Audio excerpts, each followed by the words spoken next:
6시간 전에 마감한 트레이더가 생생하게 전하는 글로벌 마켓 리뷰 델타원입니다. 어제는 미국 시장이 현충일로 휴장을 하였습니다. 유럽 세션은 열렸으나 아무래도 유동성 부족으로 시장에서 큰 의미를 찾기는 어려웠기 때문에 오늘은 아시아 세션 위주로 핵심만 이야기하도록 하겠습니다. 자, 그럼 리뷰 시작할게요. 코스피 선물은 드디어 350선을 넘기는 갭 상승이 나왔습니다. 하지만 갭 상승 이후에 초반에 또 밀리기 시작했죠. 이때 약간의 페이크가 있었어요. 우선 외국인들은 선물 매수를 했으나 현물은 살짝 매도를 했고, 특히 합성 선물로 콜 매도와 풋 매수를 하는 하방 포지션을 짜면서 또 음봉을 만들까 하는 우려를 갖게 했습니다. 그런데 잘 보면 풋 매수를 한 것은 저기 외곽이에요. 그리고 실제로는 그 안쪽에 푼 매도를 더 많이 했기 때문에 이것은 백스프레드라고 보기보다는 그냥 저기 버터플라이 꼭지를 안쪽으로 좀 당기는 그 정도로 봐야 되겠습니다. 어쨌든 기관이 현물 매수가 정말 강하게 들어왔고, 그래서 이 정도면 시장 아래로 밀리기 어렵겠다 이런 생각을 하게 됐어요. 이후 홍콩 세션 열리면서 외국인이 현물 방향성은 매도에서 매수로 바뀌게 되었습니다. 베이시스 또한 하루 종일 콘텐고를 유지하면서 시장을 잘 받쳐줬어요. 이렇게 두 투자 주체가 동일한 방향성을 보이면서 매수를 할 때는 시장은 웬만하면 밀리지 않습니다. 그리고 하나 더 이야기할 게 있는데, 지난주 목요일과 금요일 그리고 월요일까지 선물 시장에서는 공통된 현상이 있었어요. 바로 마감 동시 효과에 선물을 살짝 띄워놓고 마감을 한 것인데요. 이렇게 마감 때 선물 베이시스를 강하게 만들게 되면 두 가지 효과가 있게 돼요. 첫 번째는 장중에 매수한 선물이 평균 단가를 끌어올릴 망정 최대한 평가 이익을 만들고 넘기게 되는 것이고, 이것은 선물을 알고리즘으로 매수한 쪽에서 만들어내는 현상 중 하나라고 할 수 있어요. 두 번째는 현물 마감 뒤에 선물 시장에서 추가 매수세가 들어와서 종가 고가 혹은 직전 가격보다 고가로 마감하게 되면 이길 시초가에 프로그램 차익 매수가 일정량 유입되게 돼요.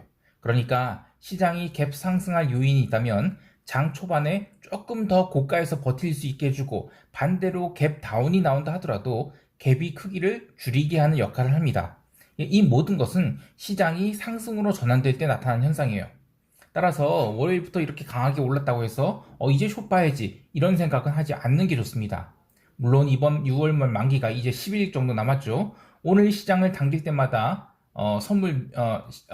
월요일날 시장을 당길 때 선물 미결이 일시적으로 30만 1000계약까지 증가를 했어요. 근데 이거는 아직도 이번물 승부가 안 났다는 얘기예요. 또 어떻게 보면 콜옵션 360만큼은 절대로 안 놓아주겠다 이런 의지가 있어서 시장이 상승을 틀어막고 있는 것 같은데요. 다행히 오늘 풋옵션 미결은 거의 전 행사가에서 증가를 했죠. 그래서 일단 하락은 아니라는 분명한 신호는 있습니다. 그런데 콜옵션 미결은 360일을 중심으로 크게 증가를 했어요. 그래서 이거는 롤링업이 일단 일어난 것 같아요. 자, 그런데 미국 시장이 오늘 문을 열지 않았죠. 그래서 갭 리스크를 생각하지 않아서 이 시장이 버티고 있는 것 같은데, 시장이 올라갈 때는 바닥에서 올라갈 때보다 이 마지막 가속 구간이 더 무서워요. 그래서 이 정도 올랐다고 해서 콜 매도로 위쪽 뚜껑을 닫는 것은 아닌 것 같아요. 최대한 콜 매도는 참아라, 그런 얘기를 하고 싶습니다. 자, 현물 시장에서는 드디어 외국인이 삼성전자를 1000원 넘게 매수를 했어요. 그리고 오늘은 카카오와 네이버 같은 그동안 한참 숏을 쳐댔던 종목들의 강력한 커버링이 있었죠. 문제는 그러한 커버링이 일어난 첫날이라고 봐야 될 정도로 그동안에 의미 있는 반등이 없었어요. 근데 이제 처음으로 이평선 위로 고개를 드는 반등이 나왔죠. 자, 그래서 현물 시장의 흐름도 굉장히 의미 있는 바닥 형성이 이루어지고 있다라고 볼 수 있어요. 자, 이제 유럽 세션 간단히 보고 바로 시장 총평할게요. 유럽 증시는 강세 마감했습니다. 뉴스 플로우상으로는 중국이 락다운이 해제되어 가면서 리스크 온 심리로 올랐다라고 하는데, 그냥 변동성 매도가 또 나오면서 시장이 올랐다 이렇게 봐도 될 것 같아요. 오른 종목들도 딜리버리 히어로 같은 게 9%대 상승을 한 등 테크 섹터 막 눌린 거 그게 크게 오르고, 또 통신이나 유틸리티 같은 주식들은 눌렸어요. 전형적인 월말 월초 자산 배분을 앞두고 과도한 롱숏 페어들을 정리하는 모습이었다 이렇게 볼 수 있겠습니다. 자, 근데 거기 하나 더 하면 어제 채권 시장이 장기채 중심으로 유럽 채권들이 부러졌어요. 미국 장기채권은 5월 9일이 언더슈팅 이후로 꾸준히 반등을 해서 안정을 찾아가고 있는데, 유럽 국채는 6월 9일 ECB를 앞두고 계속 눌려서 어제는 신저가를 갱신했죠. 증시가 잘 버텨서 채권이 눌린 것일 수도 있겠지만 일단은 시장 참여자들이 부족해서 더 세게 눌렸다 이렇게 보고는 있어요. 그 외에 뭐 통화시장에서도 유로화가 오르고 또 아시아 세션에서는 오지달러가 오르는 등 비달러가 추가 상승을 했는데 모두 거래량 부족으로 의미 있는 흐름은 아니었다고 봐요.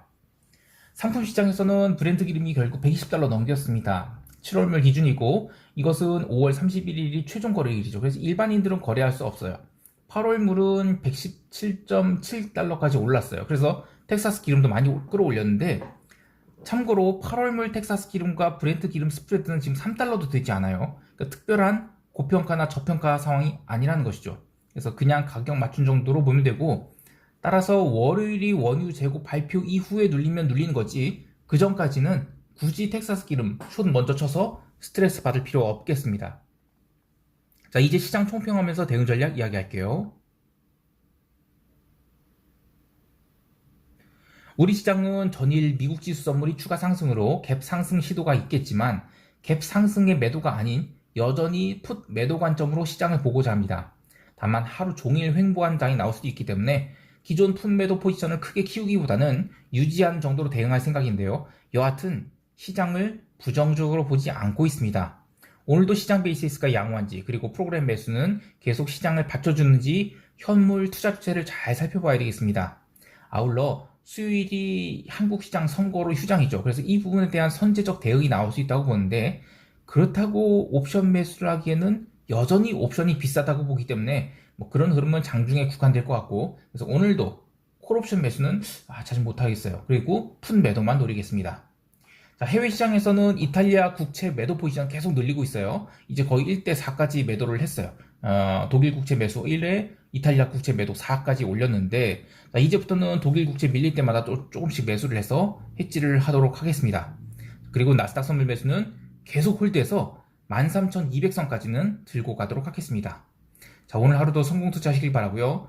미국 시장이 이제 휴장을 끝내고 다시 이제 본장 개장하는데 그래도 초반에는 이익 실현 매물도 좀 있을 거예요. 근데 그거 뭐 괜히 쫓아가서 매도하고 그러지 말고 기존 추세가 지금 상방으로 살짝 돌려졌다. 그러면 이 상방 추세 흐름을 최대한 오래 타는 게 좋아요. 그래서 그거 바라보고 최소한 13,200선까지는 들고 가셨으면 좋겠습니다. 자, 오늘 하루도 성공 투자하시길 바라고요. 이상 델타원이었습니다. 감사합니다.